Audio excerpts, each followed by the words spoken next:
धर्मपुर नाम के गांव में एक राजू नाम का लड़का रहा करता था। वो जन्म से ही अनाथ था, इसीलिए उसको खुद का गुजारा खुद ही करना पड़ता था। राजू हर रोज भीख मांगकर अपना गुजारा किया करता था। एक दिन राजू के मन में विचार आता है, अगर मैं प्लास्टिक की बोतल जमा करके बेचूं तो मुझे पैसे मिल जाएंगे। ऐसा मन में सोचकर राजू प्लास्टिक की बोतल जमा करने लगा। कभी बस्ती में जाता तो कभी रेलवे स्टेशन पर चला जाता और बहुत सारी प्लास्टिक की बोतल लाकर दुकानदार को बेचकर पैसे जमा करता था। एक दिन राजू रेलवे स्टेशन पर बोतल जमा कर रहा था, तभी एक औरत एक बच्ची को लेकर वहां से चली जा रही थी।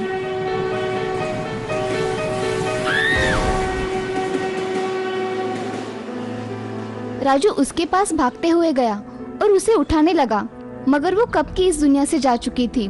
दूर एक जगह एक छोटी बच्ची रो रही थी। वो उस औरत की बेटी थी। उसे देखकर राजू को खुद का जीवन याद आ गया, क्योंकि वो भी एक अनाथ था। फिर राजू मन में कुछ सोचकर उस बच्ची को उठा लेता है और उसे अपने घर लेकर चला जाता है। उसके घर जाते ही राजू उसे शांत कराता है और उसे कुछ खाने के लिए दे देता है। तभी राजू उससे पूछता है, तुम्हारा नाम क्या है? मेरा नाम शिवानी है। भूख लगने की वजह से शिवानी जल्दी जल्दी खाना खा रही थी। भैया मेरा हो गया। ये शब्द सुन राजू का दिल भर आया। आज उसके जिंदगी में कोई था जिसने उसे भाई कहा था। तभी से राजू ने मन ही मन ठान लिया, मैं मेरी बहन को अच्छा पढ़ाऊंगा और उसे उसके पैरों पर खड़ा करूंगा। ऐसा मन में सोचकर राजू शिवानी से, शिवानी, तुम्हारे घर में कौन कौन है? माँ के सिवा कोई नहीं भैया। आज से तुम मेरे साथ रहोगी। हाँ भैया, मैं तुम्हारे साथ ही रहूंगी। ये बातें शिवानी के मुंह से सुनकर राजू बहुत खुश हो गया था। आज वो अनाथ नहीं था, उसकी जिंदगी में उसकी बहन आ गई थी। उसके जीने को जैसे मकसद मिल गया था। अब राजू हर रोज बाहर प्लास्टिक जमा करने के लिए जाता था और शिवानी घर पर रहा करती थी। अब राजू भी छोटे मोटे काम कर लिया करता था। ऐसे ही दोनों के दिन गुजर जाया करते थे। अब एक दिन राजू शिवानी को लेकर खाने का सामान लाने के लिए दुकान में गया। चाचा, मुझे 1 किलो चावल और आधा किलो दाल दे दीजिए और एक दूध का पैकेट भी। दुकानदार राजू को सारी चीजें दे देता है और राजू उसे पैसे देकर घर जाने के लिए निकलता है। तभी शिवानी एक जगह देखते हुए दिखाई देती है। वो स्कूल के बच्चों को देख रही थी। उसे ऐसे देख, शिवानी, क्या तुम स्कूल जाना चाहती हो? हाँ भैया, मैं पढ़ना चाहती हूँ। ठीक है शिवानी, मेरे पास थोड़े पैसे जमा हो जाएंगे ना, तब मैं तुम्हारा स्कूल में दाखिला करवाऊंगा। सच में भैया? मैं भी स्कूल जाऊंगी। हाँ शिवानी। अब दोनों घर चले जाते हैं। तभी राजू जल्दी जल्दी चूल्हे पर खाना बनाता है और दोनों खाना खाकर सो जाते हैं। अब राजू जब उठता है तो उसके दिमाग में पैसे कहाँ से लाऊं ऐसे विचार आते हैं। राजू घर से बाहर निकलता है और चलते चलते एक दुकान के सामने आ जाता है। वहाँ एक बोर्ड पर लिखा था, काम के लिए लड़का चाहिए। ये देख राजू उस दुकान में चला जाता है। आपके यहाँ काम करने के लिए कोई लड़का चाहिए था? हाँ, मुझे एक लड़का दुकान में काम करने के लिए चाहिए था, जो कि मेरी मदद कर सके। साहब, अगर आपको कोई एतराज ना हो तो मैं ये काम करना चाहता हूँ। बेटे, अभी तुम बहुत छोटे हो। नहीं, मैं तुम्हें काम पर नहीं रख सकता। बच्चों को काम पर रखना कानूनी जुर्म है। साहब, मुझे पैसों की बहुत जरूरत है, मुझे ये काम करने दीजिए ना। बेटा, मैं तुम्हें काम पर नहीं रख सकता और तुम्हें काम का भी अनुभव नहीं है। साहब, आप काम बता देना, मैं मन लगाकर सब काम कर लूंगा। कृपा करके मुझे ये नौकरी दे दीजिए। दुकानदार राजू की विनती देख उसे अपने दुकान में काम करने के लिए हाँ कह देता है। वो एक किराने का दुकान था और उस दुकान के मालिक का नाम था रवि सेठ। राजू अब घर चला जाता है। शिवानी, मुझे एक दुकान में काम मिल गया है, अब मैं तुम्हारा दाखिला स्कूल में कर सकता हूँ। सच में भैया? मैं बहुत खुश हूँ। रवि सेठ बड़ा ही दयालु था। उसे राजू की दया आने लगी।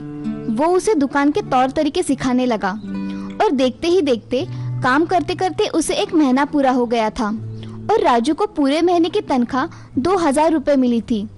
ये देख राजू की आंखों में आंसू आ जाते हैं। वो अपने आंसू पोंछकर घर चला जाता है।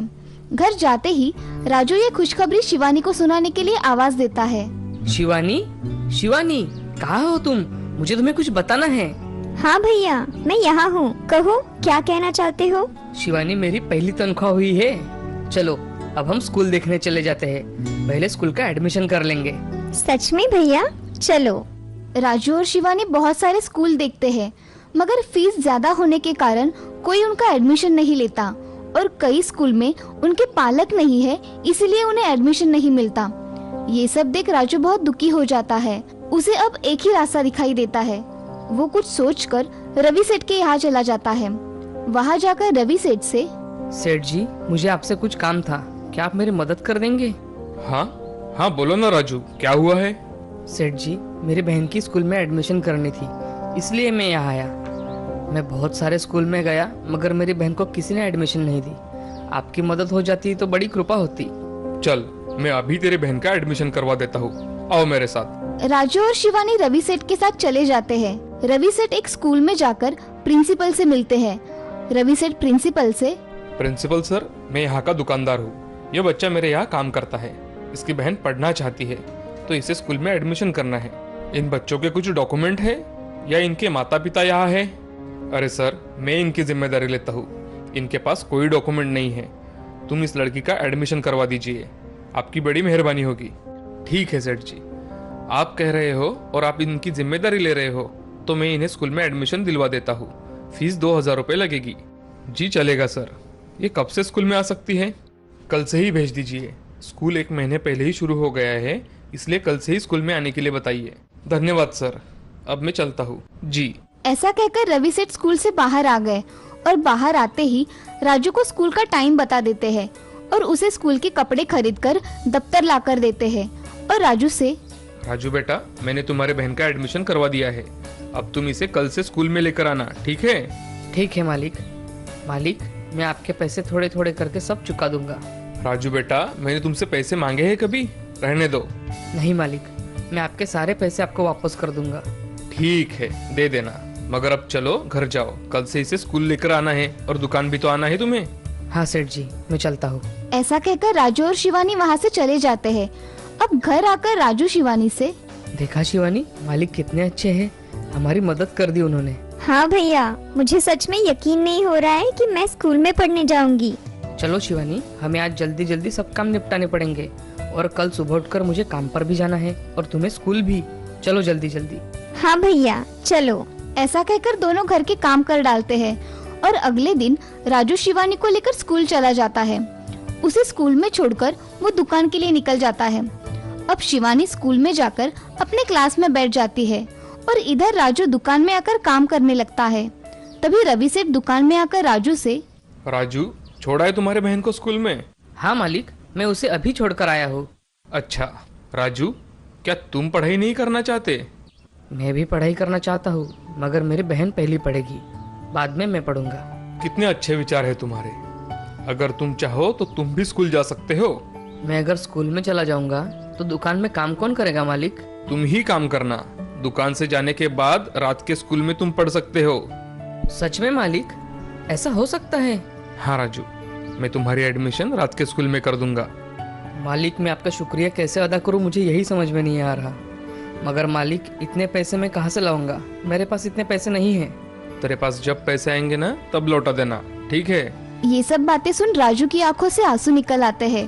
वो रवि सेठ के पैर पड़ के उनसे आशीर्वाद लेता है और बोलता है कि मालिक, इस दुनिया में हमारे बारे में किसी ने नहीं सोचा, मगर आपने हमारे लिए इतना सोचा, यही बहुत है मेरे लिए। अब बातें ही करेगा या काम भी करेगा? काम करके जाना है स्कूल में, समझे? सेठ जी, यूँ करता हूँ काम, आप देखिए सिर्फ। ऐसा कहकर राजू अपना काम करने लगता है। वो जल्दी जल्दी दुकान के काम खत्म कर लेता है। अब स्कूल छूटने के समय पर राजू शिवानी को लेने चला जाता है और उसे घर छोड़कर फिर से दुकान पर चला आता है।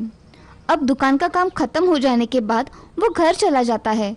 घर जाकर ये खुशखबरी सबसे पहले शिवानी को कब बताऊं, ऐसे उसे हुआ था। शिवानी, शिवानी। हाँ भैया, मैं यहाँ हूँ, पढ़ाई कर रही हूँ। देखो, मुझे बुक्स भी मिले हैं।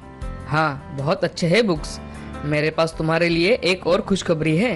क्या भैया? अब मैं भी स्कूल में जाऊंगा, वो भी रात के स्कूल में। काम करके स्कूल में पढ़ाई करूंगा।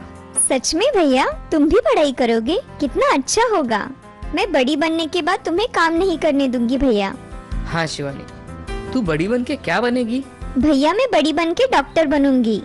बहुत अच्छे मेरी बहना, तू खूब पढ़ाई कर, बाकी का सब मैं देख लूंगा। चल, अब हम खाना खाते हैं और मैं स्कूल जाकर आता हूँ। हाँ भैया। ऐसा कहकर राजू और शिवानी खाना खा लेते हैं और राजू स्कूल में चला जाता है। अब स्कूल में जाकर राजू को बहुत अच्छा लगता है। वो मन लगाकर पढ़ाई करता है। ऐसे ही अब कुछ साल बीत जाते हैं। राजू 12वीं कक्षा पास कर लेता है और शिवानी 9वीं कक्षा की पढ़ाई पूरी कर लेती है। राजू को 12वीं कक्षा में अच्छे मार्क्स मिलने की वजह से उसे किसी भी कॉलेज में एडमिशन मिल रहा था। अब राजू इंजीनियरिंग करना चाहता था, मगर पैसों की वजह से वो डिग्री कॉलेज में एडमिशन कर लेता है। राजू अब कॉलेज में जाया करता था। उसी के साथ राजू अब दुकान भी पूरी तरह से संभाल रहा था। रवि सेठ को अब राजू पर पूरा भरोसा हो गया था, इसीलिए रवि सेठ ने एक और दुकान खोलकर वो दूसरी दुकान चलाते थे और ये दुकान राजू संभाला करता था।